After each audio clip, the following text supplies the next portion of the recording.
Solomon gave orders to build a temple for the name of the Lord and a royal palace for himself. He conscripted 70,000 men as carriers and 80,000 as stonecutters in the hills, and 3,600 as foremen over them. Solomon sent this message to Hiram, king of Tyre. "Send me cedar logs as you did for my father David, when you sent him cedar to build a palace to live in. Now I am about to build a temple for the name of the Lord my God, and to dedicate it to him for burning fragrant incense before him, for setting out the consecrated bread regularly, and for making burnt offerings every morning and evening, and on the Sabbaths, at the new moons, and at the appointed festivals of the Lord our God. This is a lasting ordinance for Israel. The temple I am going to build will be great, because our God is greater than all other gods. But who is able to build a temple for him, since the heavens, even the highest heavens, cannot contain him? Who then am I to build a temple for him, except as a place to burn sacrifices before him? Send me therefore a man skilled to work in gold and silver, bronze and iron, and in purple, crimson and blue yarn, and experienced in the art of engraving, to work in Judah and Jerusalem with my skilled workers, whom my father David provided. Send me also cedar, juniper, and algum logs from Lebanon, for I know that your servants are skilled in cutting timber there.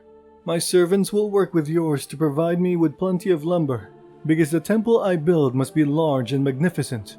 I will give your servants, the woodsmen who cut the timber, 20,000 cores of ground wheat, 20,000 cores of barley, 20,000 baths of wine, and 20,000 baths of olive oil." Hiram, king of Tyre, replied by letter to Solomon, "Praise be to the Lord, the God of Israel, who made heaven and earth. He has given King David a wise son, endowed with intelligence and discernment, who will build a temple for the Lord and a palace for himself. I am sending you Hiram-Abi, a man of great skill, whose mother was from Dan and whose father was from Tyre. He is trained to work in gold and silver, bronze and iron, stone and wood, and with purple and blue and crimson yarn and fine linen. He is experienced in all kinds of engraving and can execute any design given to him. He will work with your skilled workers and with those of my lord, David your father. Now let my lord send his servants the wheat and barley and the olive oil and wine he promised, and we will cut all the logs from Lebanon that you need, and will float them as rafts by sea down to Joppa.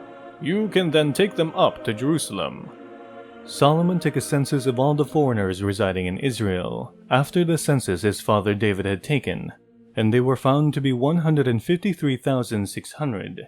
He assigned 70,000 of them to be carriers, and 80,000 to be stonecutters in the hills, with 3,600 foremen over them to keep the people working.